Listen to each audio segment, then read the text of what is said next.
Hello बच्चों, चलिए प्रश्न को देखते हैं। प्रश्न है, कैसे प्राप्त कीजिएगा समीकरण दीजिए एसिटाइल क्लोराइड से एसिटल्डिहाइड। तो चलिए बच्चों, इस प्रश्न की मुख्य अवधारणा की बात की जाए तो इस प्रश्न की मुख्य अवधारणा होगी मुख्य अवधारणा अवधारणा तो बच्चों, मुख्य अवधारणा की बात करें तो मुख्य अवधारणा में जब हम जब हम एसिटाइल क्लोराइड को बेरियम सल्फेट की उपस्थिति में अवलंबित पैलेडियम की उत्प्रेरक की उपस्थिति में बच्चों जब इसका हाइड्रोजनीकरण कराते हैं, हाइड्रोजनन कराते हैं, तो हमें एसिटल्डिहाइड प्राप्त होता है। तो चलिए बच्चों, जब हम acetyl acetyl acetyl acetyl chloride को बेरियम सल्फेट के विलयन में बेरियम सल्फेट के विलयन में अवलंबित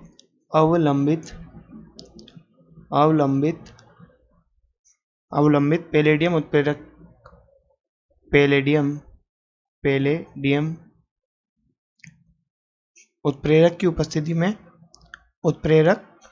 की उपस्थिति में हाइड्रोजनन कराते हैं। हाइड्रोजनन या हाइड्रोजनेशन या हाइड्रोजनीकरण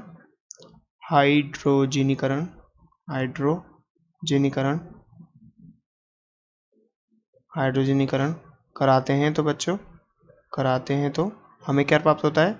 हमें एल्डिहाइड प्राप्त होता है। कराते हैं तो हमें एसिटल्डिहाइड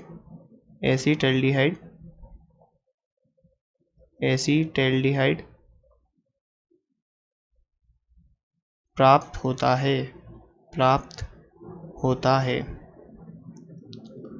होता है। तो चलिए बच्चों, इसकी रासायनिक अभिक्रिया देखें। तो इसकी रासायनिक अभिक्रिया, ये एसिटाइल क्लोराइड। तो बच्चों, जब हम इसकी अभिक्रिया कराते हैं तो जब हम इसकी अभिक्रिया कराते हैं तो हम इसकी अभिक्रिया कराते हैं H2 हाइड्रोजनीकरण कराते हैं बच्चों इसका पैलेडियम की उपस्थिति में BaSO4 के विलयन में। तो बच्चों, हमें क्या प्राप्त होता है? यहाँ पर हमें प्राप्त होता है एसिटल्डिहाइड। ये एसिटल्डिहाइड। तो बच्चों, क्या है? एसिटल्डिहाइड। और बच्चों, हमारे पास ये क्या था? Acetyl chloride.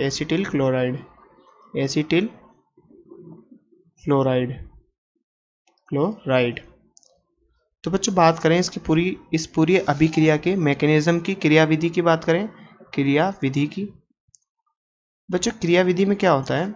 इस क्रियाविधि की बात करें तो बच्चों, क्रियाविधि में हमारे पास यहाँ पर देखते हैं, हमारे पास जैसे ये एसिटिल क्लोराइड है बच्चों, ये हमारे पास एसिटिल क्लोराइड। तो बच्चों, सबसे पहले इसमें हम बात करें तो पैलेडियम सबसे पहले क्रिया करता है, क्योंकि एक उत्प्रेरक होता है और ये यहाँ पर आके इसके साथ जुड़ जाता है बच्चों।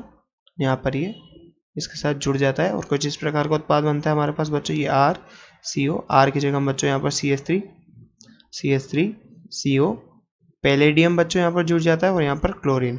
अब बच्चों, अटैक करता है इस पर हाइड्रोजन, H2 गैस। हाइड्रोजन इस पर अटैक करती है तो बच्चों एक हाइड्रोजन कार्बन के पास जाता है बच्चों, एक हाइड्रोजन कार्बन के पास जाता है और एक हाइड्रोजन क्लोरीन के पास जाता है। तो बच्चों, बात करें, ये H2 गैस टूटती है, यहाँ पर नेगेटिव आता है, यहाँ पर पॉजिटिव आता है। तो बच्चों, ये नेगेटिव वाला यहाँ पर कार्बन पर जाके अटैक करता है, कार्बन पर जाके क्रिया करता है, और ये पॉजिटिव वाला इस क्लोरीन के साथ मिलके HCl का निर्माण करता है, क्योंकि यहाँ से ये Cl नेगेटिव निकलता है और यहाँ पर अटैक करता है। तो बच्चों, हमें क्या प्राप्त होता है? यहाँ पर हमें CH3COH।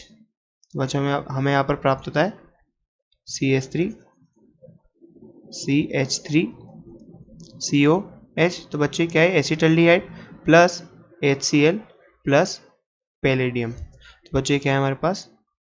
एसिटल्डिहाइड।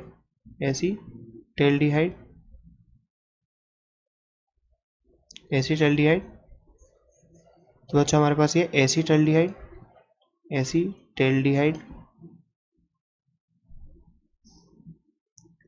और यह था हमारे पास एसिटाइल क्लोराइड। Acetyl chloride. तो बच्चों जैसा कि हमसे प्रश्न में पूछा गया था कि कैसे प्राप्त कीजिएगा एसिटाइल क्लोराइड से एसिटल्डिहाइड को, तो बच्चों हमने देखा कि हम यहाँ पर जब एसिटाइल क्लोराइड को H2 और प्लेरिडियम और BSO4 की उपस्थिति में इसकी अभिक्रिया कराते हैं, हाइड्रोजनीकरण कराते हैं। तो बच्चों यहाँ पर ये क्या हुआ है इसके साथ हाइड्रोजनीकरण,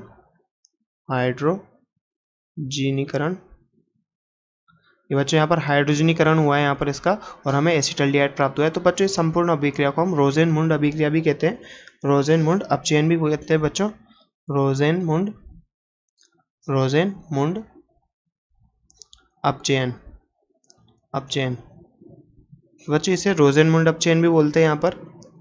तो बच्चों जैसा कि प्रश्न में पूछा गया एसिटाइल क्लोराइड से एसिटल्डिहाइड कैसे प्राप्त करेंगे, बच्चों हमने यहाँ पर एसिटाइल क्लोराइड की हमने रोजेनमुंड अपचयन करा दिया और हमें एसिटल्डिहाइड प्राप्त हो गया।